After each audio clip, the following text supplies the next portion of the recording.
Paz e bênção, igreja. É uma alegria poder estar nesse momento aqui à frente, tendo a oportunidade de ministrar a palavra do Senhor. E num dia diferente, né? Eu estou acostumado na terça-feira, eu estou no meu dia. E todas as terças-feiras, como os amados sabem, nós nos reunimos aqui no Auditório União. E hoje o Senhor quis, foi a vontade dEle, que nós estivéssemos aqui reunidos para cultuarmos juntos. E eu tenho certeza que isso é algo de Deus. Quantos amigos de fé estão aqui? Deixa eu dar só uma olhada. Nós temos, legal, tem um bom número. Nós temos tido um número muito bom. Sempre. Nossa meta é chegarmos em 100 homens. Amém?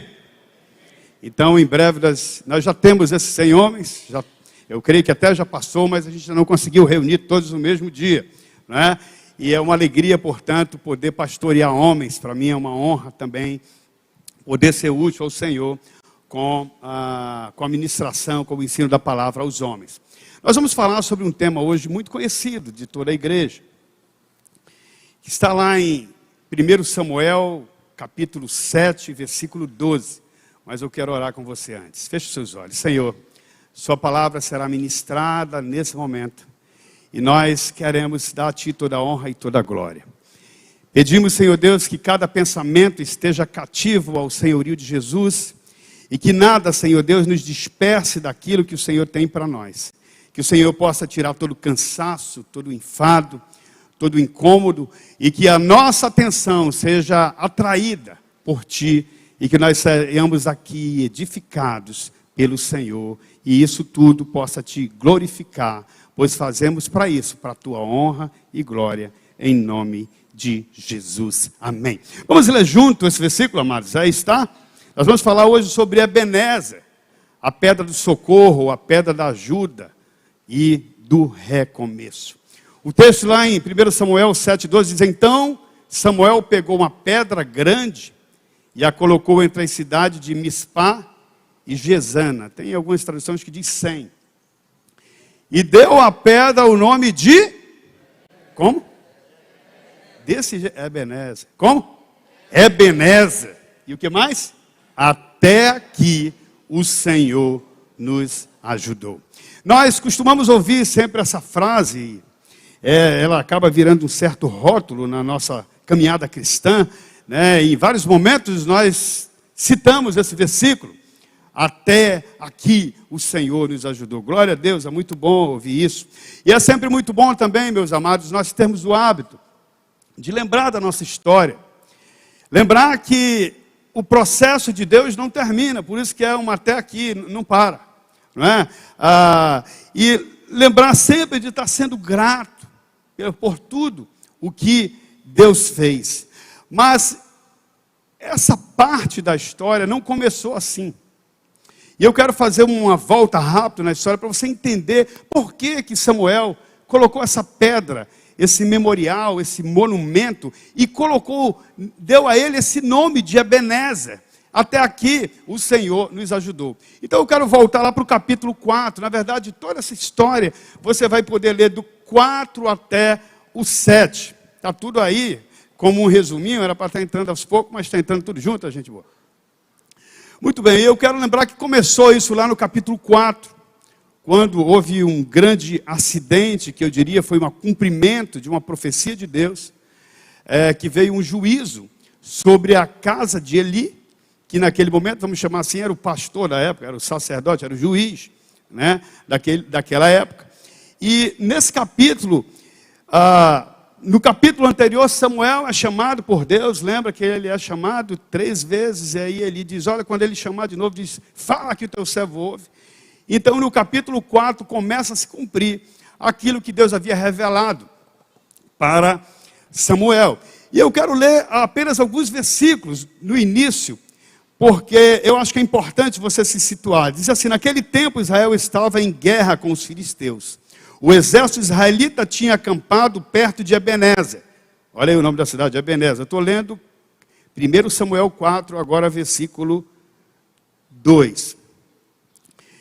Os filisteus os filisteus atacaram e derrotaram o exército de Israel, matando cerca de 4.000 homens. Então veja que a guerra estava forte e Israel perde logo 4.000. Você imagina o que é 4.000 homens? Uma derrota de 4.000 homens é muita coisa. Mas eles fizeram uma análise e disseram, se terminada a batalha, os soldados voltaram para o acampamento e as autoridades de Israel perguntaram, por que o Senhor causou nossa derrota diante dos filisteus?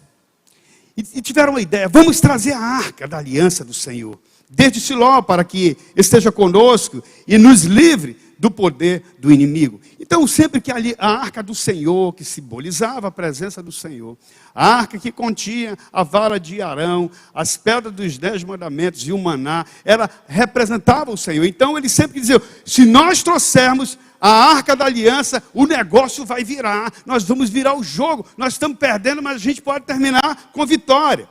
Então, chamaram. Então vieram os homens de Siló, versículo 4, para trazer a arca da aliança do Senhor dos exércitos que está entronizado entre os querubins. 2 caras, Ofni e Finéias. Vocês devem conhecer a história desses homens. Está lá no capítulo 2 desse mesmo livro. Eles eram homens perversos, filhos do pastor, ou filho do sacerdote, ou filho do juiz da época. E eles faziam muitas coisas erradas dentro do templo, na casa do Senhor. Eles seduziam mulheres dentro do templo. Eles pegavam a oferta do sacrifício e o melhor da carne eles comiam. Eles faziam muitas coisas erradas e Deus disse que eles iriam ser destruídos. E chega logo eles, eu fico imaginando, os caras chegaram todo animados, pastor Nilton, com a arca, trazendo Ofni e Finéias na frente. E aí, gente, houve um alvoroço. Se você puder colocar aí, queridão, o versículo 5. Quando todos os israelitas viram a arca da aliança do Senhor entrando no acampamento, soltaram gritos de alegria tão altos que fizeram o chão tremer. Imagina o que eles sentiram naquele momento. O negócio foi tão forte, foi tão absurdo, a alegria, o entusiasmo de verem a arca do Senhor chegando, que a terra tremeu. Os filisteus, ouviram de longe aquilo e ficaram apavorados. E disseram, o que está acontecendo? Os deuses desceram, devem ser os mesmos deuses lá do Egito. Eles lembraram daquela história toda, vão nos destruir, é muito poder, o nosso Deus não vai conseguir vencer, nós vamos perder. Mas eles, ao invés de lamentar, na verdade, eles se animaram. O texto diz, se você passar mais à frente um pouco, você vai ver que eles disseram uns aos outros, vamos nos animar para a guerra. E animaram uns aos outros. Gente, o que acontece? Lá no versículo 10, o texto diz que essa segunda batalha agora, com a arca da aliança, teve uma perda ainda maior. Na primeira, sem a arca, foram 4.000. Na segunda, com a arca, foram 30.000 homens caídos. Dentre esses homens, Ofni e Finéias foram mortos. Então foi um dia de tragédia em Israel. Sabe, amados, muitas vezes nós passamos por lutas. Algumas dessas lutas são provas, são provações. Tiago diz que a gente tem que ter motivo de grande alegria quando passarmos por provações. Porque a prova da nossa fé, quando for aprovada, ela vai trazer perseverança. A perseverança vai gerar ação completa. E vocês vão se tornar homens e mulheres maduros, em nada deficientes. Mas também tem uma outra forma de nós recebermos derrota. É quando nós não estamos debaixo da obediência do Senhor, que era o caso desse povo. Então, a derrota foi algo estarrecedor. Alguém corre para avisar para Eli, o sacerdote há 40 anos, como sacerdote, e ele dá notícia. Ele dá notícia dizendo, o povo de Israel foi derrotado na batalha. Ofni e Finéias estão mortos. O texto diz que ele estava sentado numa cadeira, num banco. Naquele momento ele já tremeu um pouquinho, ele era bem fortão, bem gordo. E ele dá a palavra final e diz, e a arca do Senhor foi tomada. E ele, cai da cadeira, quebra o pescoço. A nora dele, filha do Finéias, quando soube daquilo, ficou assustadíssima. Ela estava grávida. E ela começou a ter trabalho de parto. E a criança nasceu ela ficou tão chocada com aquela notícia que ela nem quis ajuda. Ela só pôde dizer uma palavra, e acabou, que significa foi-se a glória do Senhor. E ela também morre. Então, nesse momento, a cidade, a nação de Israel, está totalmente desolada. A desobediência daquele líder e dos seus filhos, da sua família, levou toda a nação a ser julgada. Olha como é importante essa questão da liderança, né, amados? E aí nós vemos, então, a base do Ebenezer começou aí. Eles levaram a arca, capítulo 5. A arca é levada para Dagon, Asdod, a cidade de Asdod. E lá eles colocam a arca do lado de Dagon, o deus dos filisteus. E o Senhor derruba, ele cai, ele é derrubado 2 vezes. Na segunda vez é arrancada a cabeça e as mãos dele. Eles ficaram também apavorados. O Senhor começou a defender a si mesmo, mas não mais a defender o seu povo. Porque Deus se move por honra, meus amados. Deus se move pelos seus princípios. E depois eles decidem enviar a arca de volta. E foram 7 meses no poder dos filisteus e 7 meses de muita derrota para aquele povo. Porque o Senhor defende a sua própria honra. Então, eu queria só resumidamente, quando a arca volta, ela vai parar na casa de Abinadab. Ficou lá por 20 anos. 20 anos, mais 40 anos de reinado de Saul, mais 10 anos de reinado de Davi. Davi reinou por 7 anos em Judá e 3 em Israel. E aí a arca ficou fora da presença do povo de Deus por cerca de 70 anos. Somente Davi restaurou o quê? O louvor, a adoração e o sacerdócio. Quando volta naquela situação lá de Mical. Mas agora eu quero ir lá para o capítulo 7, onde nós começamos. Porque nós achamos que é simplesmente dizer isso. Ebenezer, até aqui o Senhor nos ajudou. Volta só um pouquinho, meu príncipe, por favor. Quando nós, aí tem um resuminho. Quando nós vivemos o acabou de Deus, o que acontece ali? O resultado, Deus se afasta. Tristeza e dor, dificuldade, morte espiritual, morte emocional, morte física, maldição, derrota. Então, ali foi um tempo de muita perda. Talvez você já passou por um tempo assim. Eu já passei por tempos assim. Mas o desejo de Deus, é esse o meu ponto hoje, é que você viva, e eu, o Ebenezer do Senhor. O até aqui o Senhor nos ajudou. É o Senhor está comigo. Pode passar, querido. Então aí nós chegamos no capítulo 7, eu quero ler com você. Nosso tempo é bem mensurado aqui, eu vou ser bem objetivo. O que gera o Ebenezer? Como é que eu consigo, qual é a direção de Deus para que eu viva esse monumento, essa pedra de referência, de mudança na minha vida? E que resultados esse momento pode trazer para a minha vida? Então veja, eu queria deixar assim também claro para você, que a nossa intenção não é colocar medo em ninguém. Mas, pastor Rodrigo, pastor Joctã, pastor Nilton, eu acho que nós vivemos um tempo em que nós precisamos resgatar o temor ao Senhor. Fale aí, temor ao Senhor. Nós precisamos temer ao Senhor.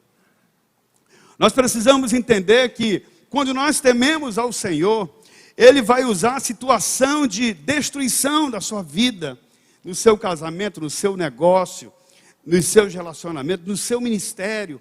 Se você se submeter aos princípios dele, ele vai gerar uma reconstrução. Fale, reconstrução. O Senhor quer fazer uma reconstrução. E muitas vezes, ele precisa nos corrigir duramente, porque o amor de Deus, uma das expressões do amor de Deus é a disciplina. Diga, disciplina.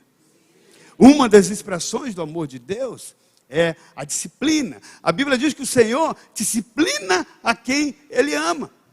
Então, se você nesse momento está em disciplina, obedeça rápido. Estão ligados aí, gente? Porque se você obedecer rápido, a vitória vai vir rápido também. Ok? Então, esse é o ponto. Então, o que gera o Ebenezer de Deus? Aí nós vamos aí ver aqui no capítulo 7, vocês podem abrir a sua Bíblia, se você tiver aí, que eu vou manter ali o PowerPoint para ajudar no entendimento. Primeiro, volte lá. O primeiro, versículo 3. Então Samuel disse a todo o povo de Israel, veja, esse homem é Samuel, o homem que está pregando, pastor Toninho. O homem que chega aqui em cima e fica pregando. Pastor Toninho, pastor Joquitano, qualquer pastor. As irmãs também que pregam. São voz de Deus. Veja, quando a arca chegou lá em Abinadab, ficou 20 anos, ele disse que eles esperaram 20 anos para ver se acontecia alguma ação de Deus. Está aí no texto, logo no comecinho do capítulo 7, ele diz isso. Então, Samuel disse a todo o povo de Israel, se de fato vocês desejam de todo o coração voltar ao Senhor. Voltar ao Senhor, pastor Nilton. Às vezes a pessoa quer voltar para a igreja. Estão ligados ou não? Não é isso que ele está falando. Às vezes a pessoa quer voltar para o ministério. A pessoa quer, não, eu vou voltar. Eu vou voltar para a ação social. Isso tudo é importante, mas não é disso que ele está falando, pastor Josenaldo, não é disso. Ele está falando se realmente vocês querem, o pastor Samuel estava pregando para toda a nação, voltar de todo o coração ao Senhor, livre-se de seus deuses, estrangeiros e suas imagens de Astarote. A direção dele, que ele dá agora, você precisa fazer aquele negócio, decidir a quem você vai servir, né, que Josué fala. Aos deuses do lado de lá, do lado da acolá, ou ao Deus eterno. Então, o sinal de que você realmente muda pelo seu coração é você deixar aquilo que te afasta de Deus. Falei, deixar o que afasta de Deus. Então, Samuel dá essa orientação a ele, e em seguida ele diz: voltem-se o coração para o Senhor e obedeçam somente a Ele. Não é um voltar simples, é um voltar completo. Voltar o coração tem a ver com a vontade, tem a ver com os sentimentos, tem a ver com os desejos, tem a ver com o plano da sua vida. Um dia eu conversava com um jovem e ele tinha tido um problema amoroso.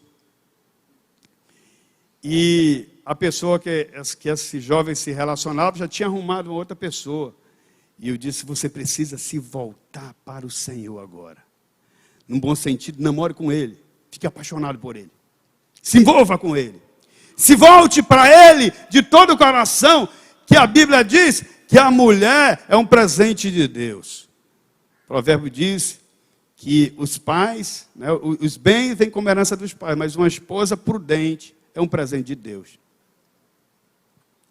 Então, é importante que nós tenhamos o entendimento de que nós temos que nos voltar ao Senhor de todo o coração e obedecer somente a Ele. Então Ele os livrará das mãos dos filisteus. Eu não sei se você está numa luta agora intransponível. E se essa luta Deus permitiu porque Ele está treinando você ou se é fruto de desobediência. Se for fruto de obediência, obedeça rápido para resolver logo. Se for prova, vai ter que completar a prova. É o tempo que Deus já predeterminou. Então assim os israelitas se desfizeram de suas imagens de Baal e de Astarote e serviram somente ao Senhor. Uma atitude, pastor Nilo, pastor Rodrigo, uma atitude. Se voltar completamente para o Senhor. Então Samuel disse, reúna todo Israel em Mispá, eu orarei ao Senhor por vocês. Eles se reuniram em Mispá e tiraram água do poço e derramaram diante do Senhor. Também jejuaram o dia todo e confessaram que haviam pecado contra o Senhor. Essa é uma atitude de mudança. Acho interessante que eles tiraram a água do poço, Mas eles não tomaram e jogaram como oferta, uma libação ao Senhor. E passaram aquele dia provavelmente sem beber e sem comer. Porque eles queriam realmente ter uma mudança na vida deles. Eles precisavam disso para vencer os inimigos. Amados, quando isso acontece, quando os governantes dos filisteus ouviram que os israelitas haviam reunido em Mispá, mobilizaram seu exército e avançaram a saber que os filisteus se aproximavam de Israel, ficaram muito assustados. Então, quando os filisteus souberam que eles estavam reunidos, disseram, vamos para lá, vamos acabar com eles agora. E sabe o que essa turma fez? O povo de Israel ficaram com medo. Gente, eu vejo assim, eu lembro de uma história do Átila. Cadê o Átila? Quando o Átila se converteu, que numa das reuniões com o pastor Joctan, de pequeno grupo, foi perguntar, e aí, o que aconteceu de bom, o que mudou na sua vida? Ele disse, eu perdi o emprego. O senhor lembra, pastor Joctan? Estava obedecendo ao Senhor. Mas depois deu uma escola para ele, poderosa, né? O Bruno, fica de pé aí, Bruno. Bruno, filho do Domingos, se converteu. Estava uma vida difícil, envolvido com vícios. E semana passada, sábado último, ele se batizou. Mas naquela semana foi uma semana de prova. Ele estava se voltando para o Senhor, o inimigo viu, igual os filisteus viram. E aí o Bruno foi trabalhar de manhã, ele tinha comprado um celular novo. E nesse dia, 2 motoqueiros param ele, colocam o revólver em cima dele, ele ali atarantado, com medo, joga o celular para dentro da casa de alguém. Os caras puxam o revólver, 2 caras armados, olham para ele, olham para o outro, pegam a moto e vão embora. Glória a Deus. O inimigo tenta intimidar, e ele estava me dizendo, pastor, eu estou orando muito, eu estou jejuando, eu estou buscando muito. Vem um teste. E ele foi para o trabalho, entrou no ônibus. Quando ele entra no ônibus, ele coloca o fone de ouvido, fica ouvindo louvor. Ele disse que ele estava chorando sem lágrimas, mas estava muito quebrantado. Entra um cara dentro do ônibus, olha para ele e diz, tu é evangélico? Ele disse, sou sim, eu sou servo do Senhor Jesus. Alguma coisa assim que você falou. Não? E ele disse, Deus vai te usar muito, ladrão. Você não sabe da história. Deus vai te usar muito. E o cara vai no ônibus, anda, quando vai descendo do ônibus, ele assalta uma pessoa dentro do ônibus. E não tocou no servo do Senhor. Eu fico achando isso incrível. O povo dos filisteus se levantaram. Já vou terminar, pastor Rodrigo. Estou na reta final aqui. E aí o Samuel clamava, ele então pegou um carneiro que ainda mamava e sacrificou, como Jesus, Cordeiro de Deus que tira o pecado. Naquele momento, olha que incrível, eu vou ler isso para vocês, o que Deus faz quando a gente se reconcilia com Ele, se arrepende, confessa os pecados, traz à luz o pecado, se de fato se arrepende. 8 diz assim, não parem de clamar ao Senhor nosso Deus para que Ele nos salve dos filisteus, e imploraram Samuel. Então Samuel escolheu um cordeiro que ainda mamava e ofereceu ao Senhor como holocausto, suplicou ao Senhor em favor de Israel, e o Senhor atendeu. Enquanto Samuel oferecia o holocausto, os filisteus chegaram para atacar Israel. Igual o Bruno lá louvando no ônibus. Chegou o inimigo, naquele dia, porém, o Senhor falou do céu com voz poderosa de trovão, provocando pânico entre os filisteus, e eles foram derrotados diante dos israelitas. Os soldados de Israel perseguiram desde Mispá até um lugar abaixo de Bet-car, matando-os ao longo do caminho. Então o Samuel pegou uma pedra, foi aí que aconteceu. Samuel pegou uma pedra, colocou entre Mispá e Jazana e deu o nome de Ebenezer. Quando nós vivemos o Icabô, até a palavra é um trocadilho, né? Tudo acaba, acabou. Quando nós vivemos o Ebenezer é diferente, porque aqui a gente está na desobediência. Aqui nós estamos debaixo da proteção do Senhor. Coloca lá o PowerPointzinho. E aí eu quero concluir, pode passar aí, dizendo para você o seguinte, passe. Olha o resultado do Ebenezer. Primeiro, o livramento de Deus vem. Deus vai rugir. Deus vai gritar. Deus vai te defender. Deus vai ouvir a oração, o clamor do pastor e a sua. É promessa, está aqui. O sobrenatural vai vir, o Senhor vai trovejar, pode passar. O inimigo vai fugir, como vocês viram. A vitória é certa. A vitória vem completa. O versículo 13 diz o seguinte, e eu vou concluir aqui, senão o Rodrigo vai me pegar lá fora. Assim os filisteus foram derrotados e não voltaram a invadir Israel por algum tempo. Durante toda a vida de Samuel, a mão do Senhor esteve contra os filisteus. Olha só, eu quero profetizar na sua vida esse versículo. As cidades israelitas que os filisteus tinham conquistado, entre Ecrom e Gate, foram devolvidas, restituição. E mais, a Israel junto com o restante do território que os filisteus haviam tomado, e houve paz entre Israel e entre os amorreus naqueles dias. Veja, a vitória foi tão grande, que além de restituir as terras, restituir a honra, houve também a restituição de relacionamentos. Houve paz até com os amorreus. Pode colocar a última. Então, um resumão aí. Quando nós vivemos lá o capítulo 4, o acabou, você está sem Deus. Você tem tristeza e dor, tem dificuldade, tropeço. Você está sem a presença de Deus. Tem a morte espiritual, emocional e física. E tem a maldição, porque a bênção foge de você.